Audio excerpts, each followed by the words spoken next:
Hi friends, today we are going to see linear phase implementation of an FIR structure. So we are going to see how to actually implement a linear phase FIR structure.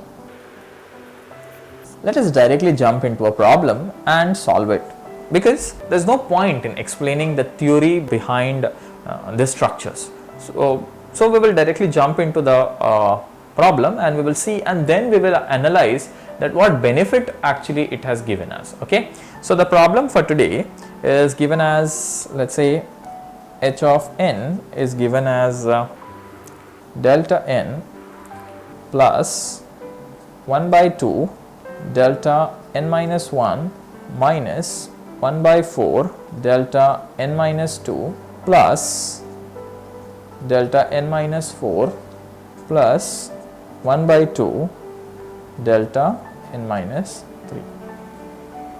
Okay, so this is what is given to us. If I form this in the set form, then my h of n will be delta n coefficient is 1, comma, n minus 1 coefficient is 1 by 2, comma, coefficient of n minus 2 is minus 1 by 4, comma,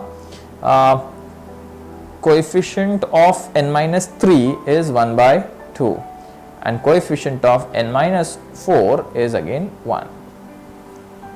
Okay, so what we have done is we have taken the coefficient respective to the shifted delta. Okay, so this is my delta n, then this will be my first shift delta n, second shift delta n, third shift delta n, and fourth shift delta. Okay, so if I consider this to be n is equal to 0, so let's say this n is equal to 0, then this will be 1, this will be 2, this will be 3, and this will be 4. So there are total 5 elements, so the order of the filter will be 5. Okay, now how to proceed? To proceed, can see that h of 4 is equal to h of 0. Okay, they are equal. Can you see here? They both are the same, that is 1. Now again I have h of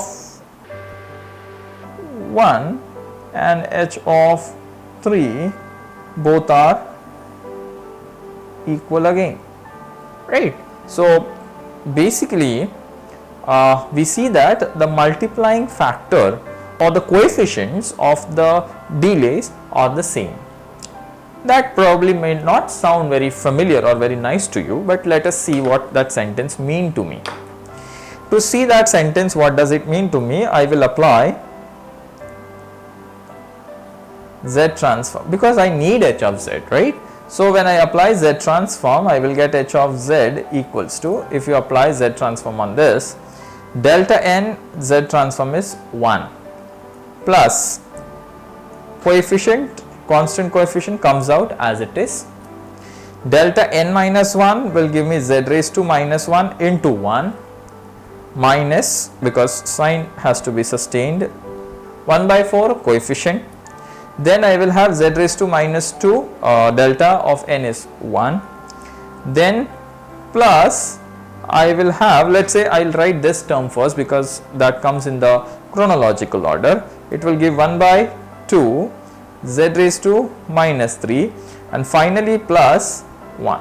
Okay, so now we see that this term matches with this term, there are no delay blocks, z raised to minus 3, that is 3 delays, is equal to 1 delay coefficient, and 2 delay coefficient is independent. So it is an odd ordered filter, right? So let us see how to design this. If I would have designed this using a normal direct form, it would look like, so let me write h of z first so that you can easily visualize it. So h of z equals to, I have 1 plus 1 by 2 z inverse minus 1 by 4 z raised to minus 2 plus 1 by 2 z raised to minus 3 plus 1, right?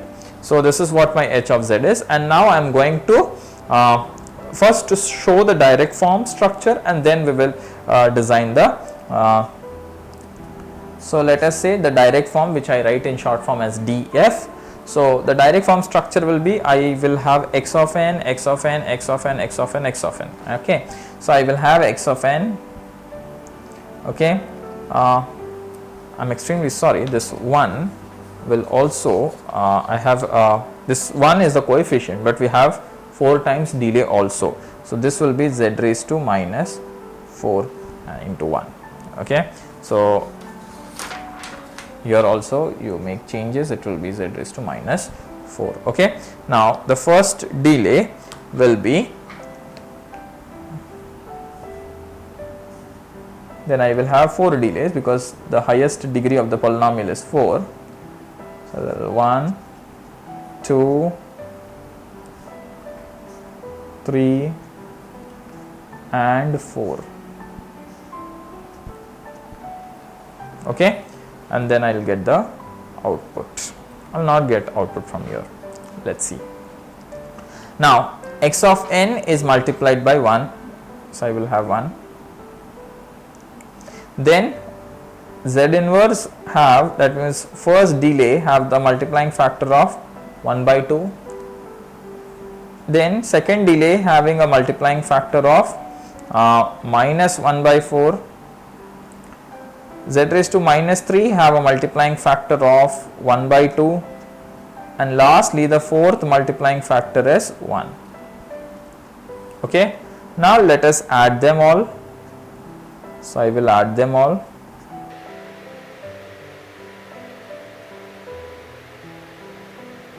So once when I add them all, I am going to get the output as y of n.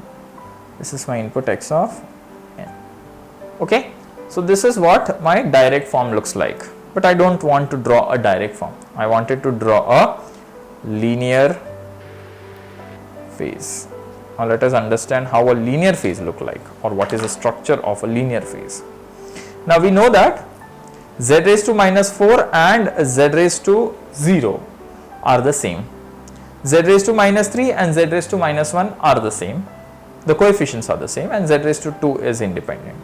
So what I do, I draw 4 delays.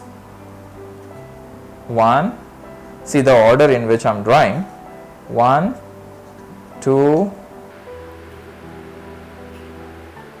3, 4 delays I have drawn. Now we have the 4 blocks. Now how to arrange them? See, when I input here, let's say x of n, okay, then I am going to find what will be the output at this node will be x of n minus 1, right? Output of this node will be x of n minus 2. Then I feed this back, this will be n minus 3, and then here will be x of, sorry, not here x of n minus 3, because we are just inputting it. Here it will be x of n minus 3, and finally here it will be x of n minus 4. Okay, now we know that x of 1 and x of 3 are the same. So what I do is I add them, okay, with one multiplier block. So now what we can see here is, if I will combine these two blocks, that means z inverse and z raised to minus 3, then I can add them both and then multiply 1 by 2. So let us rearrange them. So a basic rearrangement that I can do is, I can write it like this. This I'll bring it together. So I'll write it 1 plus z raised to minus 4 together. Then I have plus, here I have 1 by 2 z inverse plus 1 by 2 z raised to minus 3, and then it is minus 1 by 4 z raised to minus 2. Correct. Now what we can do is, I can bring 1 plus z raised to minus 4. I will not make any changes over here because it is 1 ultimately. Here I will pull out 1 by 2 common, and then I can write it as z inverse plus z raised to minus 3, and then minus 1 by 4 z raised to minus 2. Correct. Now what we can see is, I need to add z1 and z3. So this is z1, because it is 1 delay and 2 delay, 3 delay. So this is thrice a delay, and I need to add them both. And once I add them both, I need to multiply these factors by 1 by 2. Right. Then I need to add 1, that is x of n, with x of 4, and then add them to multiply by 1. And here I have x of 2, which can be brought out from here and multiplied as minus 1 by 4. Correct. So now I don't have space, so let us redraw the structure completely. So if I redraw the structure completely, I am going to get 4 blocks. First block, second block, third block, and fourth block. Okay. Now we will connect them.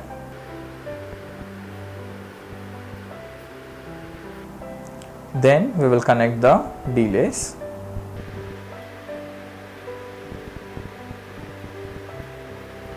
Then we will write up the multiplier factor.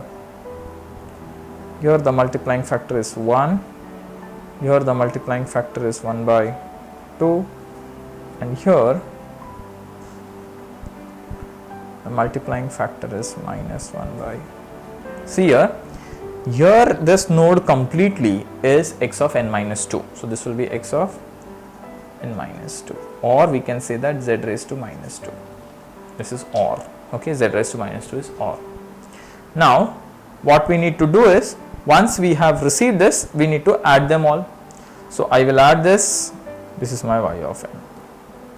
What some other book does is, they will, instead of putting 2, 3 adders, they will put a summator, and in the summator they will bring the inputs. So from here they will bring one input, from here they will bring an input, and from there you will bring an input, and then they will say this to be y of n. There is nothing wrong in any of the structure, both are correct. Only thing is, we need to keep the z, instead of in a line, we will keep them one above the other, so that the corresponding elements or coefficients will match, and we can pull them out and add them and to get the linear phase. So that is the advantage of linear phase structure. Here we are using 4 delays, but the number of multipliers that we'll be using is only 2 or 3, and the number of addition block is also 2 instead of 4 and 4 multiply section. This is what the overall meaning of a linear phase FIR structure. Thank you.